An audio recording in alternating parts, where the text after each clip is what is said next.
नमस्कार मित्रों, EDUSAT live lectures में आपका स्वागत है। मित्रों, जैसा कि आप जानते हैं कि हमने basics of Indian classical music पर एक श्रृंखला चलाई है और आज उसी श्रृंखला की अगली कड़ी लेकर हम आपके समक्ष प्रस्तुत हैं। आज की इस कड़ी में हम चर्चा करेंगे भारतीय शास्त्रीय संगीत में घरानों की परंपरा पर और इस श्रृंखला की इस कड़ी का ये दूसरा भाग है। इस विषय पर चर्चा करने के लिए हमारे साथ हमारे स्टूडियो में मौजूद हैं डॉक्टर सरिता पाठक यजुर्वेदी जी। डॉक्टर यजुर्वेदी जी ने अपनी संगीत की शिक्षा पंडित शंकरनाथ पाटिल जी और विदुषी श्रीमती सुलोचना बृहस्पति जी के संरक्षण में ली। आप रामपुर सदारंग परंपरा से संबंध रखती हैं। आप दिल्ली विश्वविद्यालय के भारती कॉलेज के म्यूज़िक डिपार्टमेंट की एचओडी और असिस्टेंट प्रोफेसर भी हैं। आपने AR रेडियो और नेशनल आर्काइव्स के लिए भी कई प्रोग्राम्स बनाए हैं और कई शोध पत्र और किताबें भी लिखी हैं। तानपुरे पर इनका साथ देने के लिए हैं गगनजीत कौर जी, जो भारतीय शास्त्रीय संगीत और गुरबानी संगीत की विशेषज्ञ हैं। तबले पर यजुर्वेदी जी का साथ देंगे लाल बाबू राय जी, जिन्होंने अपने तबले की शिक्षा पंडित मिथिलेश झा जी के संरक्षण में ली है। आइए डॉक्टर यजुर्वेदी जी का स्वागत करते हैं और उनसे जानते हैं कि आज वो इस विषय में हमें क्या बताएंगी। आपका स्वागत है। जैसे कि हम लोगों ने घरानों की परंपरा ये श्रृंखला आरंभ की है और मैं आपको पहले बता चुकी हूँ कि घराना जो है वो कैसे शुरू हुआ। तो घराना जो शब्द है इसकी विस्तृत परिभाषा जो है वो मैं आपको बता चुकी हूँ, लेकिन एक शब्द के रूप में एक शब्द का बिल्कुल वैसे ही अर्थ जो है यदि लिया जाए घराना से, तो घराना का अर्थ हुआ कुटुंब, परिवार, कोई समुदाय या कोई यूनिट। हम उसका शाब्दिक अर्थ यदि हम कहते हैं तो घराना जो है ये क्या कुटुंब, परिवार और यूनिट या इस तरह की समुदाय, ये क्यों ऐसा कहा गया है, उसका भी अर्थ आपको स्पष्ट हो गया होगा कि जब हम कोई परंपरा को फॉलो करते हैं, जब हम किसी एक शैली को फॉलो करते हैं, तो ये बहुत स्वाभाविक है कि वो शैली का जो जिन जिन लोगों का उसमें जुड़ाव रहता है वो एक परिवार की तरह होता है। जैसे गुरु शिष्य परंपरा कहा जाता है, तो उस गुरु शिष्य परंपरा में जो भी गुरु है और उसके जो भी शिष्यगण हैं, तो ये सब या उनके जो शिष्यगण हैं वो सब मिलके एक समुदाय या एक परिवार या एक कुटुंब या कहें एक वर्ग, एक यूनिट जो है वो तैयार करते हैं। इसको हम एक शब्द दे देते हैं, वो है घराना। तो घराने का बिल्कुल जो शाब्दिक अर्थ है वो आपको समझ में आया होगा। अब हम जो आज की जो कड़ी है इसमें हम आपको कहाँ ले जाना चाहते हैं इसके बारे में भी बताते हैं कि जैसे आपसे कहा कि दिल्ली से जो है बादशाहियत जब ख़त्म हुई या ख़त्म होने की कगार पे थी, तो कलाकारों को जो बादशाहों से जो एक तरह से संरक्षण प्राप्त था, एक तरह से वो उनका लुक आफ्टर कहते हैं ना कि पूरा सारी जिम्मेदारी वो लेते थे, तो वो ख़त्म हुई। और इस कारण से कलाकार जो हैं उनको, क्योंकि अपना जीविकापार्जन भी करना था, उनके भी परिवार थे, उनको अपनी परंपरा को भी जीवित रखना था, तो इन सब के लिए स्वयं को जो है ठीक रखना ज़रूरी है। और वहाँ पर क्योंकि उनका जो राजा महाराजा जो बादशाह लोग थे उनका संरक्षण क्योंकि ख़त्म होने लगा, तो अपने सर्वाइवल के लिए उन्होंने उस स्थान को छोड़कर यानी दिल्ली को छोड़कर वे और दूसरे स्थानों की ओर चले गए। तो ऐसा कहा जाता है कि जब दिल्ली उजड़ी यानी दिल्ली से जब बादशाहियत ख़त्म हुई, तो उसके बाद कलाकार जो हैं वो अवध की तरफ गए। दिल्ली की बात मैं कहती हूँ तो दिल्ली में मुग़ल बादशाह जो हुआ करते थे उन्होंने संगीत को जो है बहुत आगे बढ़ाया। संगीत की जो उच्चतम जो एक कहा जाए कि जो स्टेज रही है मध्यकाल में, वो मुग़लों के टाइम पे रही। और धीरे धीरे जब मुग़ल बादशाहियत ख़त्म होने लगी, धीरे धीरे जब अंग्रेज़ों का आधिपत्य जो है, जैसा कि हम इतिहास में पढ़ते हैं, वहाँ पर बढ़ने लगा और उन्होंने दिल्ली को कब्ज़ा किया, तो कलाकार लोग जो हैं उनको, क्योंकि उनको एक ऐसा संरक्षक चाहिए था जो उनकी कला को समझे, क्योंकि कलाकार जो है वो बहुत ही भावुक होता है, बहुत इमोशनल होता है, बहुत सेंसिटिव होता है। तो उसको जो है किसी प्रकार के तनाव से या किसी प्रकार की उलझनों से वो यदि अपने आप को दूर रख पाता है, तभी वो अपनी कला को आगे बढ़ा सकता है। तो ऐसे में इस प्रकार का कोई संरक्षक उनको मिले जो उनकी न केवल कला की कदर करे बल्कि उनको बाकी चिंताओं से भी मुक्त रखे, तो ऐसे जो थे वो अवध के नवाब थे। अवध के नवाब जो है वाजिद अली शाह जो थे, वो सबको विदित है कि वे बहुत बड़े, स्वयं भी बहुत बड़े कलाकार थे और संगीतज्ञों का बहुत ही आदर सम्मान करते थे। इतना ही नहीं, उनको पुरस्कृत करके, उनको उपाधियां देकर, उनको अपने दरबार में नियुक्त करके या किसी भी तरह के से डायरेक्ट या इनडायरेक्ट तरीके से उनको जो है बहुत सपोर्ट करते थे। और यही कारण था कि वहाँ पर कलाकार जो थे वो जाना पसंद करते थे और कलाकारों की कला जो थी उस समय में बहुत अधिक विकसित हुई। लेकिन अंग्रेज़ों ने जब अवध को भी अपने कब्ज़े में लिया तो ये जाहिर सी बात थी कि जितने कलाकार थे वो उस जगह को छोड़कर वो और रियासतों में और छोटे छोटे जो नवाब हैं या छोटे राजा रजवाड़े लोग थे उनकी संरक्षण में वो चले गए। तो कहने का मतलब कि यहाँ से दिल्ली से अवध की ओर गए और अवध से जो है बाकी स्थानों पर गए, जिसमें से रामपुर भी एक बहुत बड़ा स्टेट है जहाँ पर कि इन कलाकारों का स्वागत हुआ। ऐसे ग्वालियर की तरफ, आगरा की तरफ या और भी स्थानों की तरफ ये गए। जहाँ जहाँ ये कलाकार गए वहाँ वहाँ ये अपनी कलाओं को लेकर गए और अपनी कला को जो है इन्होंने वहीं पर संवारा, उसको बचा कर रखा, उसको आगे की पीढ़ी को सौंपा। तो ये एक बड़ा ही महत्वपूर्ण एक समय के कहते काल का जो एक बहुत महत्वपूर्ण चक्र था, एक बहुत महत्वपूर्ण समय था जिस समय की कला जो है उसको जो है जिस कलाकार को या जिस परंपरा को, जिस शैली को संरक्षण मिला, यानी कि उनको सपोर्ट मिला, वो तो आगे बढ़ी, वो आगे अपने आप को जीवित रख पाई। पर ऐसे ये सोचा जा सकता है कि और कितनी और कलाएं रही होंगी जो शायद इस परिवर्तन को झेल नहीं पाई होंगी या अपने आप को बचा नहीं पाई होंगी। लेकिन जो कुछ भी बच सका इसका पूरा श्रेय जो है इन घरानों को दिया जाता है। और इन घरानों में जो है एक बहुत खूबसूरत सी बात है कि गुरु शिष्य परंपरा जो है उसको फॉलो किया जाता था। यानी गुरु के अपने शिष्य हुआ करते थे जिनको कि शागिर्द भी कहा जाता था और शागिर्दी लेने पर जो है गुरु के या उस्ताद के ही अनुसार जो है गायन वादन किया जाता था। और जो गुरु की जो विशेषताएं थी वो शिष्य की जो कला थी उसमें अपने आप जो है दृष्टिगत होती थी। यानी ये ऐसी कला थी जिसको कि सामने प्रैक्टिकली देखकर सुनकर ही सीखा जा सकता था और गुरु के सामने ही सीखा जा सकता था, ताकि कहीं पर यदि गलती हो रही हो या कहीं पर सुधार की ज़रूरत हो या किस प्रकार से कौन से स्टेप्स को फॉलो करके ही डेवलप किया जा सकता था, उन सभी का ध्यान जो है वो शिष्य को रखना पड़ता था और गुरु की जो है एक नज़र रहती थी। यहाँ पर गुरु का जो एक रोल था वो उस कुम्हार की तरह हुआ करता था जो कि घड़े को बनाते हुए भीतर से तो एक हाथ देता है लेकिन बाहर से जो है उसको थपकी देता रहता है ताकि वो टूटे नहीं और एक बहुत खूबसूरत सा एक आकार जो है उसको ले सके। तो जहाँ तक गुरु शिष्य परंपरा की बात रही, इसमें बहुत सी अच्छी बातें भी थी और कुछ इसमें गलत बातें भी हुई।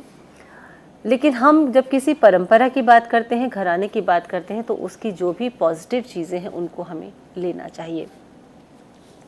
जैसे आपको बताया गया कि पुराने समय में जो भी कला थी उसको शासक जो है वो उसको संभाल कर रखने में, उसको सुरक्षित रखने में, उसको संरक्षण करने में शासक का एक बहुत बड़ा योगदान होता था कि शासक पर कलाकार निर्भर हुआ करता था और यही जो निर्भरता थी उसको बिल्कुल एक निश्चिंत बनाकर जो है अपनी कला की ओर उसको संवारने, उसको आगे बढ़ाने में जो है उसको प्रोत्साहित करती थी।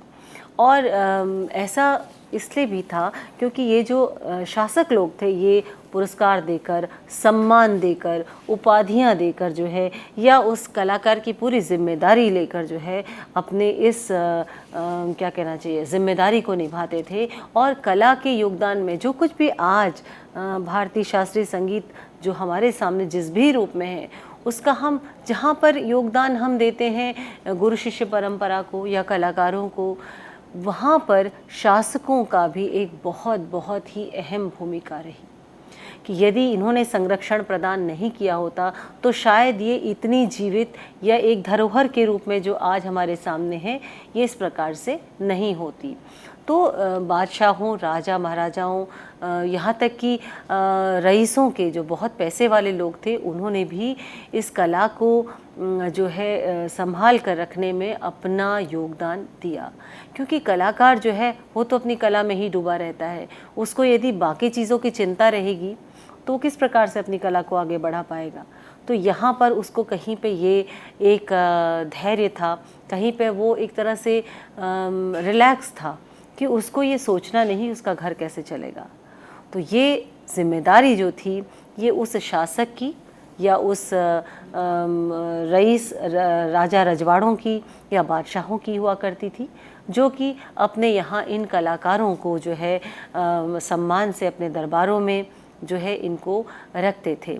और ये नौरत्नों की तरह, जैसे कि हम बादशाह अकबर की बात करते हैं, अपने रत्नों में जो है इनको वो जोड़ते थे और बड़ा सम्मान फील करते थे कि हमारे दरबार में है जो अमुक कलाकार है। तो जैसे कि कहते हैं कि हीरा है या कोई बहुत बड़ी, कोई बहुत खूबसूरत सी, बहुत अमूल्य मणि है, तो उस मणि को साधारण लोगों तक नहीं बांटा जा सकता। उस मणि को जो है वो बहुत संभाल कर, बहुत सहेज के रखा था, और जो भी उसको रखता वो उस पर गर्व करता है कि मेरे पास इतनी खूबसूरत, इतनी बहुमूल्य जो है मणि है। इसी प्रकार से शासक जो था वो अपने आप को बहुत भाग्यवान समझता था और वो इस मणि को जो है बहुत संभाल कर रखता था। इस रत्न को जो है वो अपने दरबार में रखना अपनी शोभा या अपने गर्व का जो है सूचक मानता था। तो ये तो बात थी राजा रजवाड़ों की और बादशाहों की। कुछ समय के बाद जब जो है जिस प्रकार से समय बीतता चला गया, कुछ समय के बाद जो है अंग्रेज़ी शासन आया भारत में, और उसका जो परिणाम रहा वो तो किसी से अछूता नहीं है। लेकिन ऐसे एक समय में जो है हमारे भारत में दो ऐसी महान विभूतियाँ हुई जिन्होंने आधुनिक समय में संगीत को एक तरह से सुरक्षित रूप में रखकर जो है आगे की पीढ़ी के सामने जो है भंडार खोल के रख दिया, या हम कहें कि धरोहर को आगे बढ़ाया।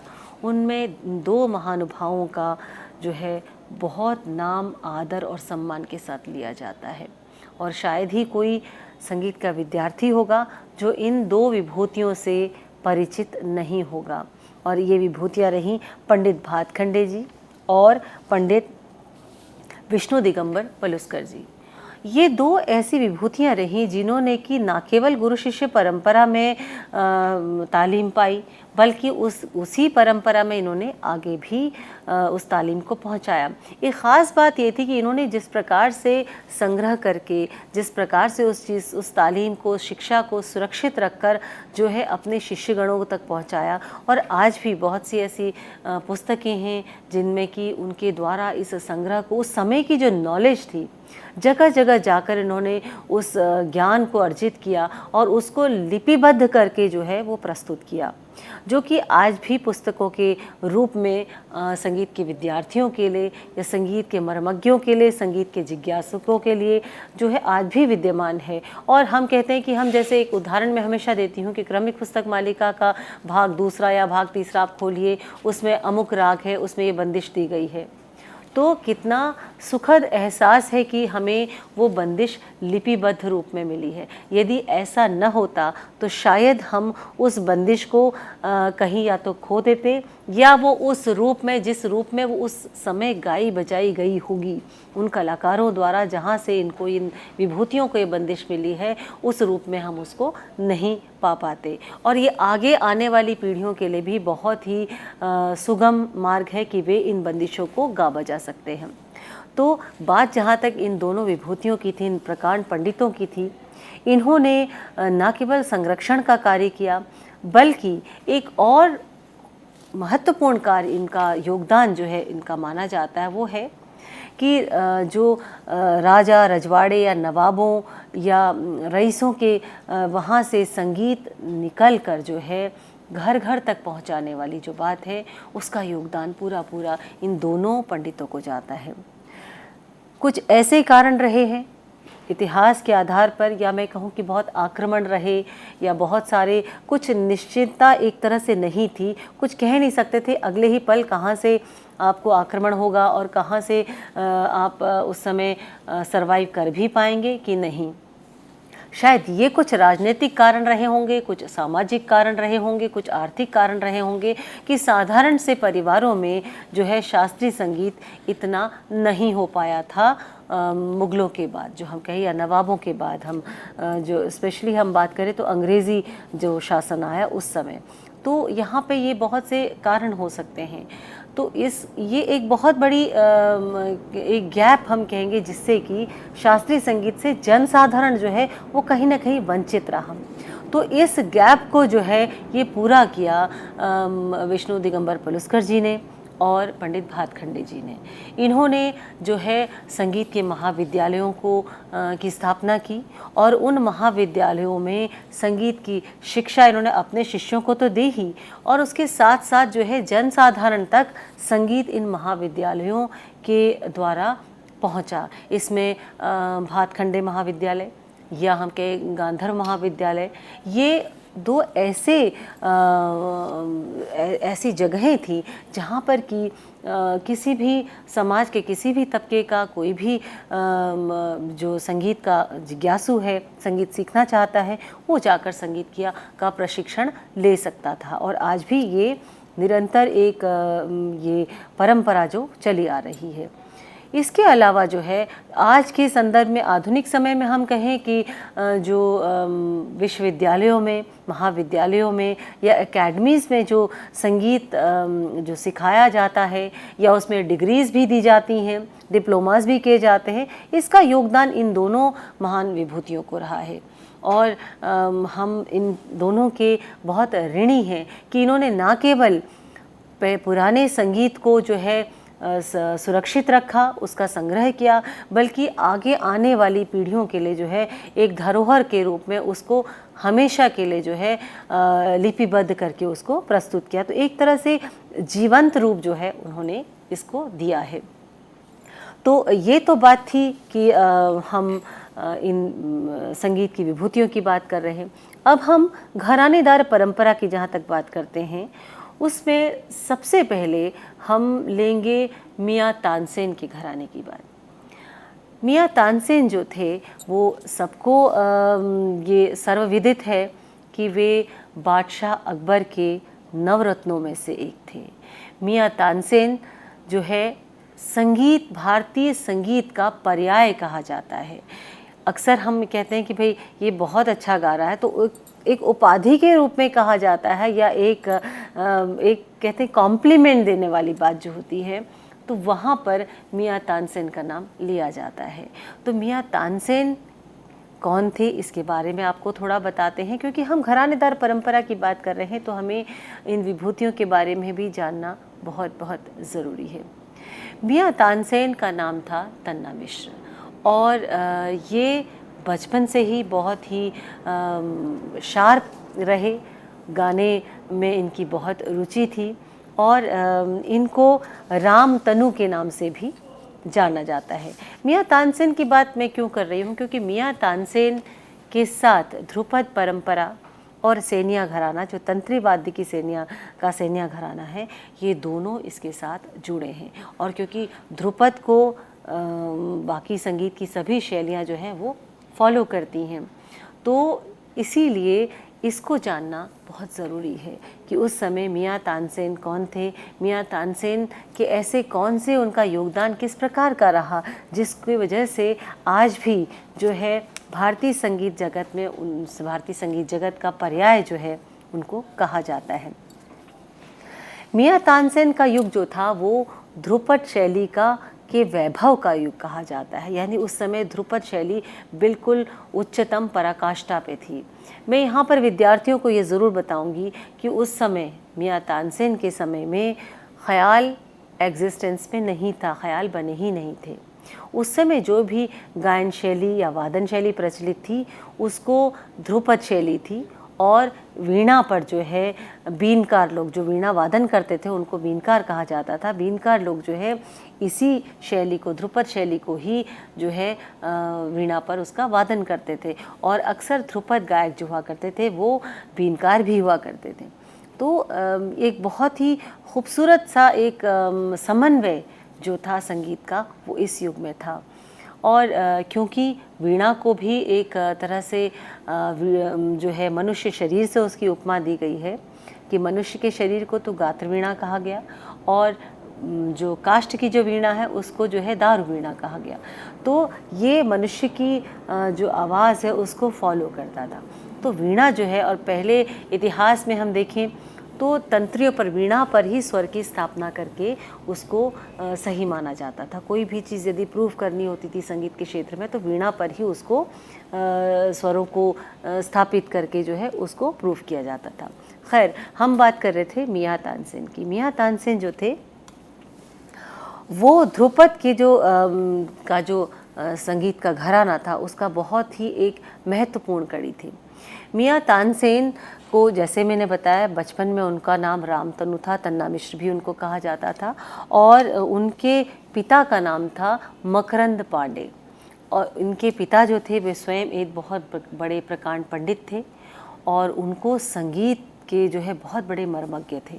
तो जाहिर सी बात है कि प्रारंभिक शिक्षा जो है इनको इनके पिता से ही मिली, और कुछ समय सीखने के बाद जब पिता से शिक्षा इनकी पूरी हुई तो ये ग्वालियर के नरेश महाराजा मान सिंह इनके आश्रय में गए। इनके ये क्यों मैं बता रही हूँ, क्योंकि महाराजा जो मान सिंह तोमर थे इनके नाम पे एक ग्रंथ का संबंध जोड़ा जाता है, वो है मान कुतूहल।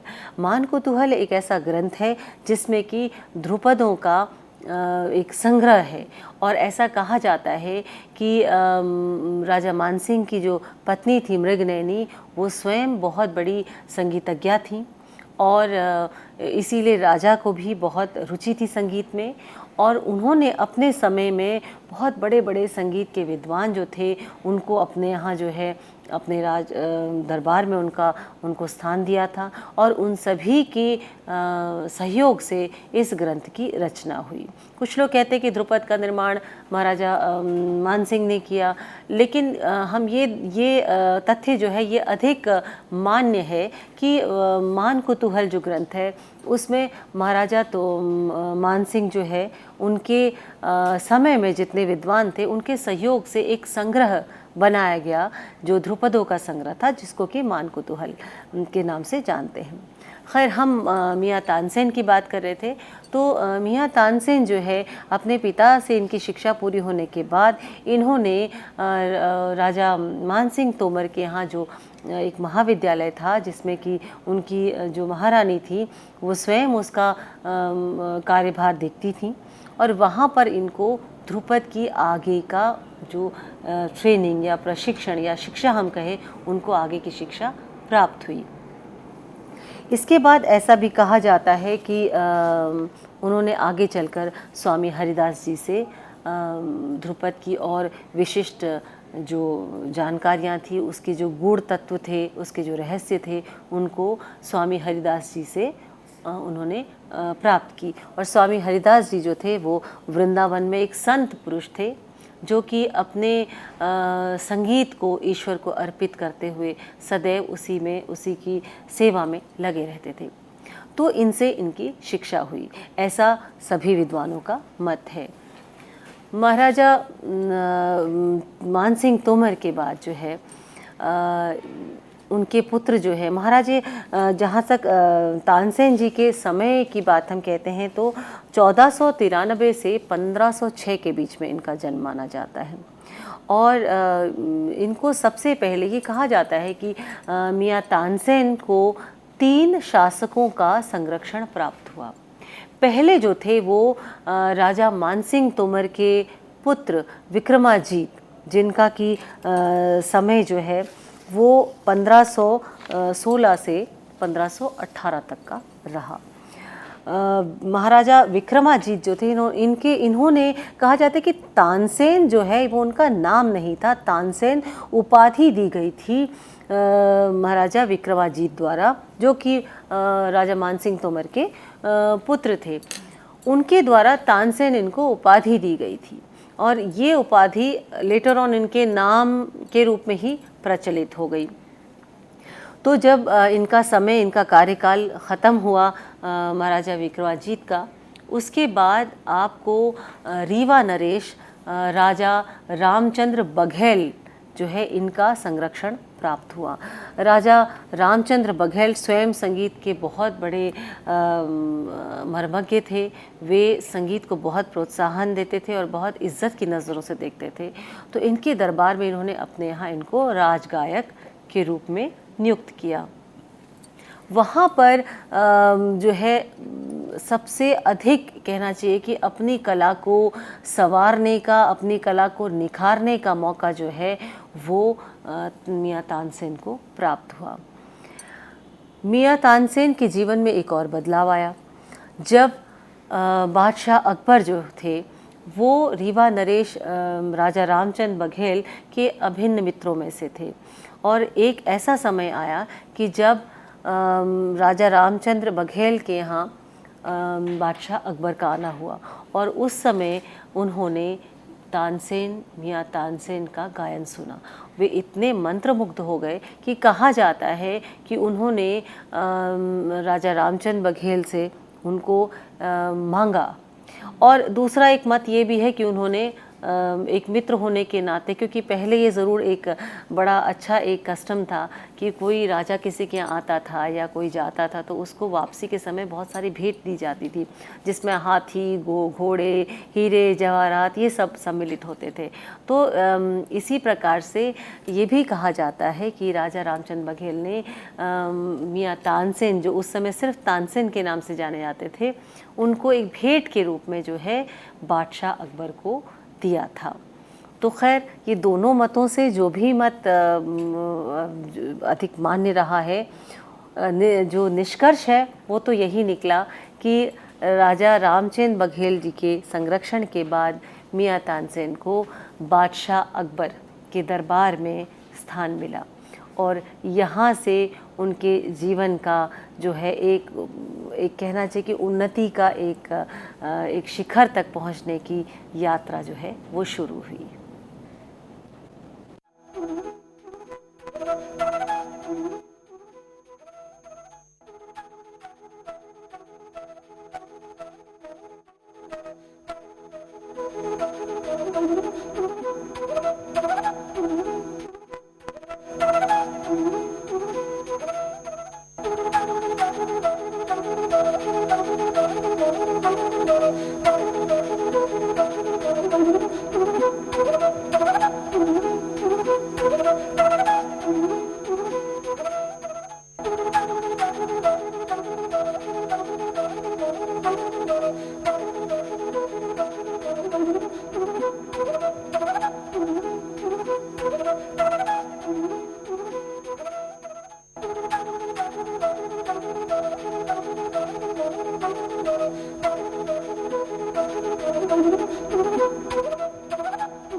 बादशाह जलालुद्दीन अकबर, उनके दरबार में मियाँ तानसेन को नवरत्नों में स्थान मिला और ये उनके जीवन का एक ऐसा पड़ाव था जहाँ पर उनको इनके दरबार में अन्य जो विद्वान लोग जो थे, चाहे वो साहित्यकार थे, चाहे गणितज्ञ थे, चाहे ज्योतिषाचार्य थे, चाहे और किसी भी फील्ड के लोग थे, उनसे उनके ज्ञान का आदान प्रदान हुआ।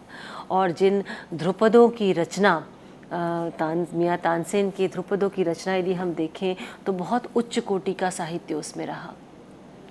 तो ये एक बहुत ही बड़ा टर्निंग पॉइंट था मियाँ तानसेन के जीवन में। हाँ, यहाँ पर एक बहुत बहुत महत्वपूर्ण बात आपको बताते हैं कि मियाँ तानसेन जो थे, उनको मियाँ जो शब्द है वो एक उपाधि के रूप में बादशाह अकबर ने दिया था। तानसेन शब्द की या तानसेन जो उपाधि है वो तो महाराजा मानसिंह तोमर के पुत्र विक्रमाजीत के द्वारा दिया गया था। लेकिन मियाँ शब्द जो है ये उपाधि है जो बड़े सम्मान के साथ, किसी को यदि सम्मान दिया जाता है तो उसको मियाँ शब्द कहा जाता है। तो मियाँ एक सम्मान के तौर पे, एक उपाधि के रूप में तानसेन को प्राप्त हुई और तब से उन्हें मियाँ तानसेन के नाम से जाना जाने लगा।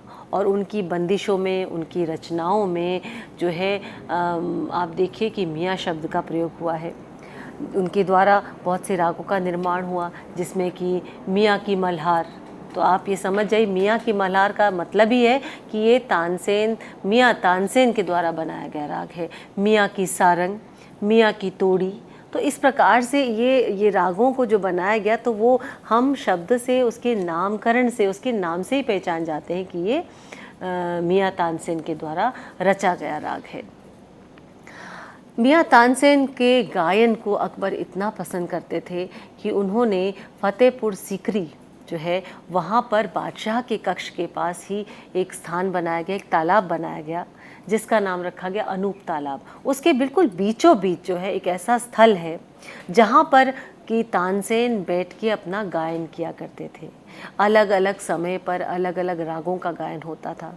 और आजकल आधुनिक तौर पे यदि हम आधुनिक समय से कंपेयर करें तो जो एकॉस्टिक्स की बात करते हैं, जहाँ जैसे कि जहाँ ध्वनि का नियंत्रण होता है, तो वो इतना खूबसूरत, इतना वास्तुशिल्प के हिसाब से भी इतना उच्चतम जो है वास्तुशिल्प है उस स्थान का, कि वहाँ पर उस ज़माने में तो माइक हुआ नहीं करते थे, माइक्रोफोन्स नहीं थे, तो किस प्रकार से गायन हुआ करता था, कैसे बादशाह के कक्ष तक वो गायन पहुँचता था, तो कैसे अन्य लोग भी उस गायन का आनंद उठाते थे। ये बड़े आश्चर्य की बात है कि कितना सुंदर वास्तुशिल्प का जो है प्रमाण हमें मिलता है। तो ये एक बहुत ही खूबसूरत सा एक बात जो है वो विद्यार्थियों को जानना ज़रूरी है।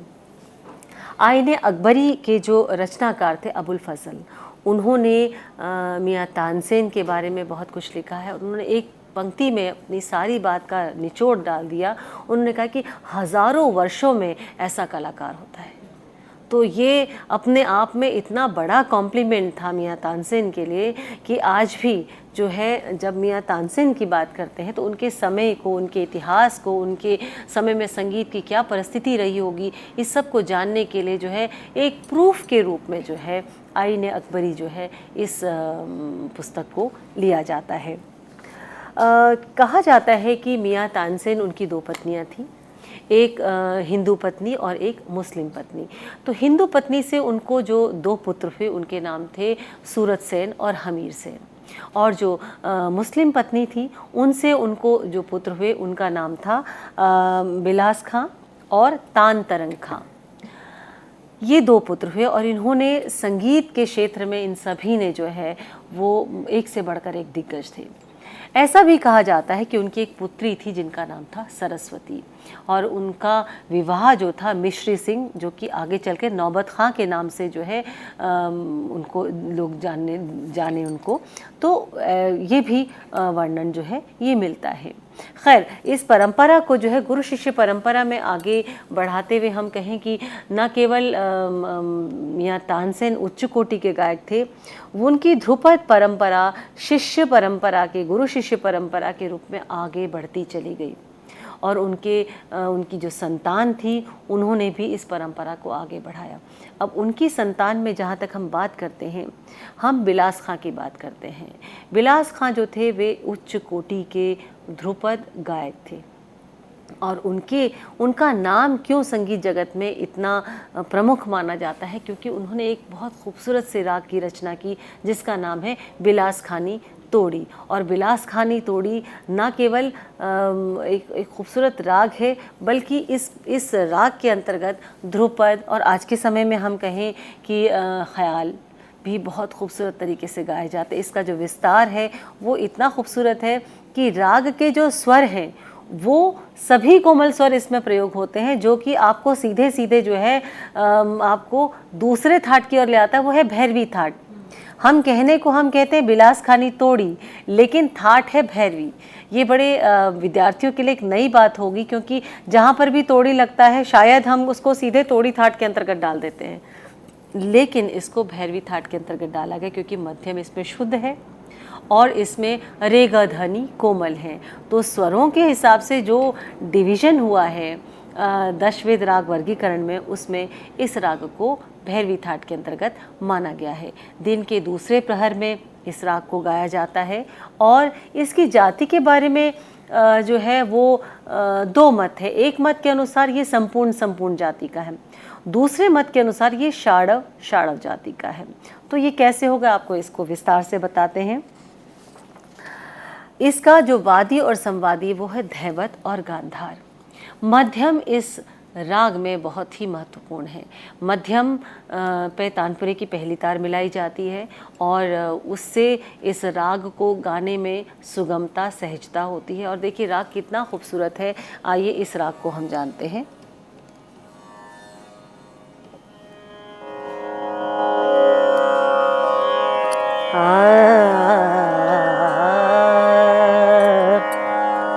सा रे गा पा धा नी दा सा रे नी दा पा धा म ग रे गा रे सा। तो जो लोग इसको कहें कि संपूर्ण जाति का मानते, वो इस प्रकार से गा सकते हैं। सा रे गा मा गा पा गा प दा दा नी दा सा रे नी दा प धा म ग रे गा रे सा। इस प्रकार से कहें तो सातों स्वरों का इसमें प्रयोग होता है। और हम यदि शाड़व की बात करें, सा रे गा प ध नी द सा, मध्यम जो है उसको छोड़ दिया गया है आरोह में। रे नी द म ग रे सा, अवरोह में पंचम छोड़ दिया। इस प्रकार से हम कहें तो ये शाड़व जाति का है। लेकिन जो कुछ भी हो, राग बहुत सुमधुर है। राग बहुत ही इसका विस्तार जो है तीनों सप्तकों में हो सकता है। इस राग को घंटों गाया जा सकता है। इसका स्वरूप जो है वो बिल्कुल तोड़ी के अन्य प्रकारों से बिल्कुल अलग है। हाँ, इसमें तोड़ी जो शब्द लगा है वो क्यों लगा है, क्योंकि इसमें जो तोड़ी अंग आता है, सा रे गा रे सा, ये जो तोड़ी का एक खास जो है अंग, ये इसमें आता है। जब मैंने आपको पहले रागों के बारे में बताया तो उसमें मैं आपको स्पष्ट कर चुकी हूँ, कोई जो मुख्य जो राग है, जो बेसिक्स राग है, जो हिंदुस्तानी शास्त्रीय संगीत के, उन रागों का खास तौर पे, अन्य रागों का भी है, लेकिन इन रागों का खास तौर पे कोई भी अंग जो इसकी मुख्य स्वर गुच्छ जो है, जो इसकी विशेषता है, वो यदि किसी राग में आती है तो हम कहते हैं कि वो उस राग का अंग है, या उस राग की झलक उसमें आती है, इस राग की छाया आती है। लेकिन यहाँ बड़े प्रोमिनेंट उसमें आती है, सा रे गा रे सा, सा रे गा मा गा पा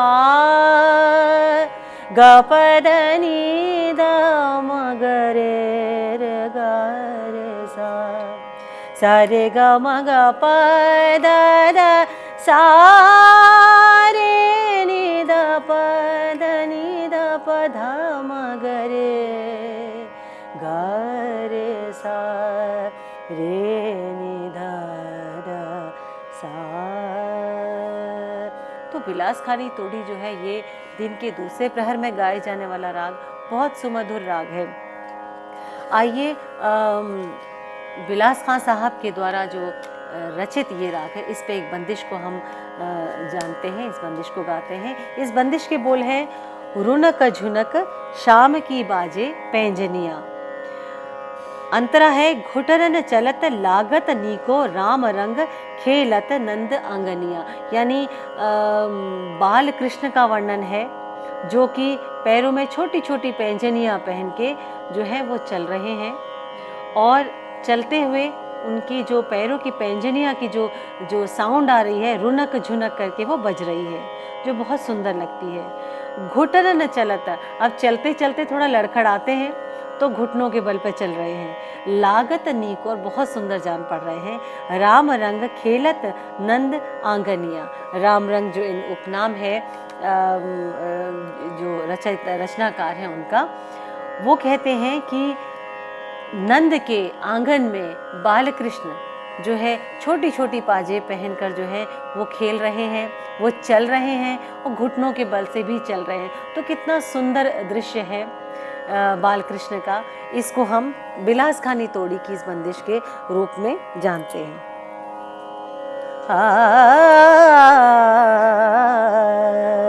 रोनक जुना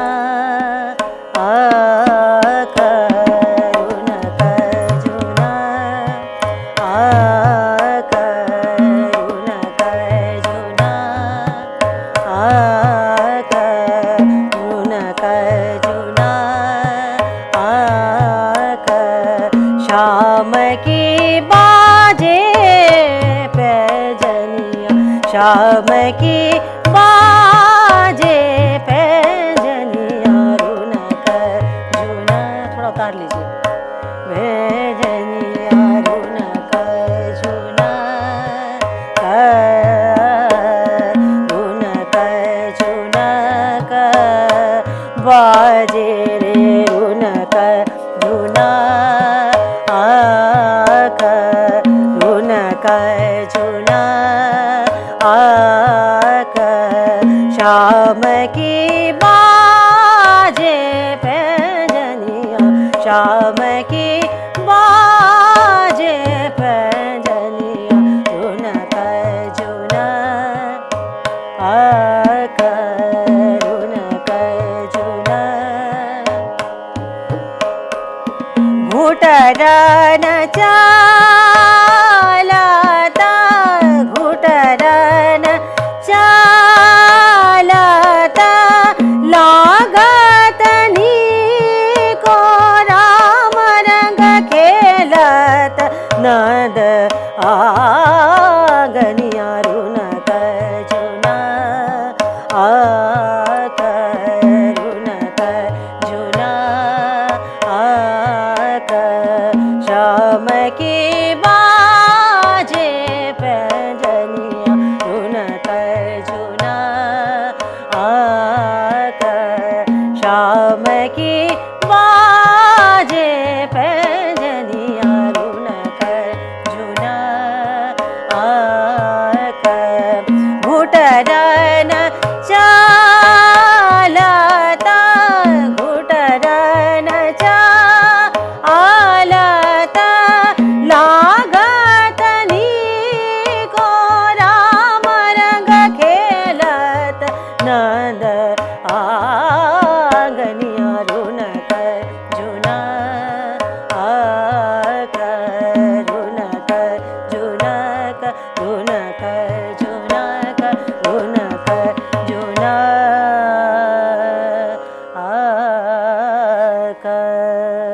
तो देखिए कितना खूबसूरत सा ये राग है। इसके जो स्वर संगतियाँ हैं, इसके जिस प्रकार से इसमें विस्तार किया जाता है, सारे ग म ग प ध म ग रे ग रे सा, कुछ लोग इसको ऐसे भी गाते हैं, सारे ग प ध सा रे नि ध प ध म ग रे सा।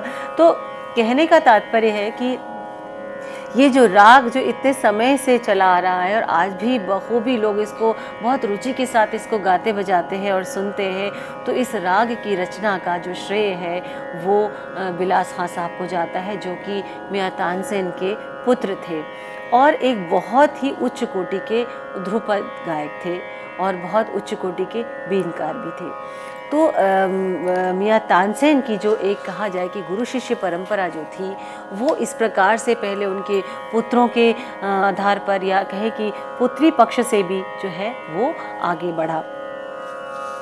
हम जहाँ तक इस परंपरा की बात करते हैं तो इस परंपरा में तानसेन के नाम से दो चीज़ें, दो धाराएं प्रवाहित होती हैं। एक तो ध्रुपद परंपरा, जिसमें कि आगे चलकर जैसे आपको मैंने बताया कि बिलास खां साहब और अन्य ध्रुपद ये हुए, और इसके साथ एक और जो दूसरी जो धारा थी वो थी तंत्री वाद्य की, जिसको कि हम कहें कि सैनिया घराना, तंत्री वाद्य जो है, तंत्री वाद्य का जो सैनिया घराना है उसके नाम से हम उसको जानते हैं। हम आगे आने वाली श्रृंखलाओं में आपको सैनिया घराना जो तंत्री वाद्य से जो संबंधित है उसके बारे में भी आपको विस्तार से बताएंगे। तो गुरु शिष्य परंपरा की जो ये एक जो धारा थी ये निरंतर आगे बढ़ती चलेगी और कन्या वंश के की जो एक परंपरा में आगे जो है नियामत खां साहब, जिनको कि सदारंग के नाम से जो है हम जानते हैं, और फिरोज़ खां साहब जिनको कि हम अदारंग के नाम से जानते हैं, ये दो ऐसी महान विभूतियाँ हुई जिन्होंने कि आधुनिक समय के संगीत का जो एक रूप सामने आता है इसको बनाने में इनका बहुत बड़ा योगदान है। किस प्रकार से? क्योंकि आज के समय में एक और शैली, गायन की शैली बहुत अधिक जो है प्रचलित है, उसे हम कहते हैं ख़याल गायन शैली। तो ख़याल का जो एक कहना चाहिए निर्माण का जो श्रेय जाता है वो सदारंग और अदारंग को जाता है। और ये दोनों जो थे ये तानसेन की वंश परंपरा से जुड़े थे। ये स्वयं तो ध्रुपद गायक थे, बहुत बड़े बीनकार थे, लेकिन इन्होंने इस नई जो एक शैली को बनाया, इसकी शिक्षा इन्होंने अपने शिष्यों को दी और वो शैली धीरे धीरे इस प्रकार से प्रचार प्रसार में आई कि जो एक विशेष, एक ख़ास महत्वपूर्ण जगह जो है आधुनिक समय के संगीत में जो है वो बना पाई। इसके बहुत से कारण हैं जो कि हम वैसे भी ले सकते हैं कि ध्रुपद परंपरा जो थी उसमें बहुत अनुशासन बहुत जटिल थे और उसको एक कहा जाए कि उसमें जहाँ तक विषय की बात थी, विषय भी सीमित थे। तो इस प्रकार से अन्य रसों में, अन्य विषयों को लेते हुए जो रचनाएं जो है वो ख्याल में की जा सकती थी। और इस प्रकार का जो एक एक्सपेरिमेंट हम कहें कि सदारंग जी और अदारंग के द्वारा जो है जो किया गया वो एक्सपेरिमेंट जो है वो 100% सक्सेसफुल हुआ। और आज के विद्यार्थी जो है ख्याल जब गाते हैं तो उनको धन्यवाद करना चाहिए इन दो विभूतियों का कि इनकी वजह से जो है हमें ये परंपरा प्राप्त हुई। आप बहुत बड़े ध्रुपद गायक थे और अक्सर आपने सदारंग की या अदारंग की जो बंदिशें हैं उनको आप बजाते रहे होंगे या आप सुनते भी रहे होंगे। तो उसमें अक्सर आपने देखा कि जो नियामत खां साहब थे वो अपने उपनाम यानी पेन नेम जो होता था सदारंग का इस्तेमाल करते थे या फिरोज़ खां साहब अदारंग का इस्तेमाल किया करते थे। तो ये पेन नेम जो है ये आज भी बंदिशों में हमें मिलता है और मैं जैसे बता चुकी हूँ कि क्रमिक पुस्तक मालिका जो है वो एक संग्रह है इन बंदिशों का, बहुत सी और अन्य बंदिशों का, जिसमें कि बहुत सी ऐसी बंदिशें मिलेंगी जिसमें कि कहत सदारंग या सदारंग पिया सदारंगीले या मोहम्मद शाह पिया सदारंग, इस प्रकार से अंतरे में, स्थाई में, इस प्रकार से जो है शब्दों का प्रयोग हुआ है, नामों का प्रयोग हुआ है। तो मोहम्मद शाह रंगीले के दरबार में जो थे वो सदारंग थे। तो इसीलिए अपने शासक जो है उसके प्रति जो है आभार व्यक्त करने का भी एक बहुत अच्छा खूबसूरत सा ज़रिया था। तो उनका नाम भी बंदिशों में आया है और सदारंग ने अपना जो नाम जो है नियामत खां साहब ने सदारंग उपनाम से जो है इन बंदिशों की रचना की। ऐसी बहुत सी बंदिशें आप सुनते होंगे, गाते बजाते होंगे। एक बंदिश हम आपको सदारंग की बंदिश आपको प्रस्तुत करते हैं जो कि भीम पलासी की बंदिश है। मिला लीजिए।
जा जा रे अपने मंदिरवा। सुन हो सदा रंग तुमको चाहता है, सुन हो सदा रंग तुमको चाहता है। यहाँ पर जो है नियामत खां साहब ने अपने उपनाम का प्रयोग किया है, सदा रंग। सुन हो सदा रंग तुमको चाहता है, सुन हो सदा रंग तुमको चाहते हैं। क्या तुम हमको छगन दिया, जा जा रे अपने मंदिरवा, जा जा रे अपने मंदिरवा। सुन पावेगी सास ननदिया, जा जा रे अपने मंदिरवा, जा जा रे अपने मंदिरवा, जा जा रे अपने मंदिरवा। तो कहने का तात्पर्य है कि उदाहरणों के द्वारा इन बातों को अच्छे तरीके से एक प्रमाणित रूप में आपके सामने प्रस्तुत किया जा सकता है। तो भीमपलासी की इस बंदिश में आपने देखा कि नियामत खां साहब जो है सदारंग उपनाम से जो है उन्होंने इस बंदिश की रचना की। ऐसे असंख्य बंदिशें हैं जो कि परंपरागत रूप में जो है एक धरोहर के रूप में जो है पीढ़ी दर पीढ़ी वे आगे बढ़ती चली गई। तो ये जो हम कहें कि मियाँ तानसेन जी की जो वंश परंपरा या हम कहें गुरु शिष्य परंपरा के जो शिष्य परंपरा आगे बढ़ती चली गई, वो उसका एक क्या कहना चाहिए कि एक पहलू था इसका, और एक श्रृंखला हम इसको कहेंगे। इसी श्रृंखला के अंतर्गत जो गुरु शिष्य परंपरा के अंतर्गत निर्मल शाह जी, उमराव खां, अमीर खां, रहीम खां, वज़ीर खां, दबीर खां इत्यादि ऐसे बड़े बड़े दिग्गज कलाकार रहे, जिन्होंने कि इस परंपरा को और इस घराने की जो खासियत है उसको जो है रामपुर, दिल्ली, आगरा या हम के ग्वालियर या पटियाला, बहुत सी जगहों में जो है उसको आगे विस्तार उसका किया, उसका प्रचार और प्रसार किया। तो गुरु शिष्य परंपरा की जहाँ तक बात करते हैं, घराने की जहाँ तक बात करते हैं, आपको ये अब समझ में आया होगा कि घराने का अर्थ क्या। अब हम एक अंत में एक निचोड़ के रूप में आपको बताते हैं कि घराने का मतलब क्या है। घराने का एक सीधा सरल सा परिभाषा कहें कि जब कोई भी एक परंपरागत शैली या परंपरागत कोई स्टाइल, परंपरागत कोई संग्रह एक पीढ़ी से दूसरी पीढ़ी, उससे आगे की पीढ़ी और आगे की पीढ़ी में गुरु शिष्य परंपरा में एक ये श्रृंखला के रूप में जब आगे प्रवाहित होती है और उसको जो है और आगे बढ़ाने के लिए निरंतर कार्य किया जाता है, तो उसका अपना एक विशेष स्टाइल बन जाता है, वो एक विशेष रूप ले लेता है और इसी को जो है घराना कहा जाता है। तो जो मैंने आरंभ में आपको बताया कि कुटुंब या परिवार या समुदाय या यूनिट, ये जो एक शब्द जो इस घराने के लिए जो इस्तेमाल किए गए हैं, इसका अर्थ सिर्फ परिवार में माता पिता, बच्चे, भाई बहन, ग्रैंड पेरेंट्स, इससे इसका संबंध नहीं था। संबंध था तो सिर्फ गुरु शिष्य परंपरा से था कि गुरु के कितने शिष्य हैं, उन शिष्यों को गुरु ने तालीम दी और उन शिष्यों ने आगे की पीढ़ी को तालीम दी और उनसे आगे के जो शिष्य तैयार हुए। तो ये जो एक इस प्रकार की वंश परंपरा जो चलती आई, तो उसमें परिवार के लोग भी शामिल थे और उसमें शिष्य लोग भी शामिल थे। तो ये जो एक श्रृंखला बनी, इसका नाम है घराना। तो मैं समझती हूँ कि घराने के विषय में आपको अब किसी प्रकार का कोई संशय नहीं रहा होगा। हमने ये श्रृंखला शुरू की है जिसमें हमने आज आपको मियाँ तानसेन के बारे में बताया।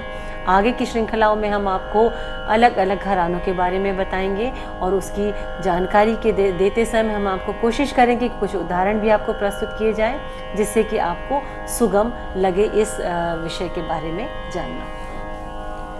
मित्रों, हमें आशा है कि हमारी आज की इस परिचर्चा से आप काफ़ी लाभान्वित हुए होंगे। इसी बात पर हम डॉक्टर अजुवेदी जी का धन्यवाद देना चाहेंगे और गगनजीत कौर जी का और लाल बाबू राय जी का भी, कि वो हमारे स्टूडियो में आए और उन्होंने हमें अपना अमूल्य समय दिया। मित्रों, हमें अब आगे दीजिए। धन्यवाद।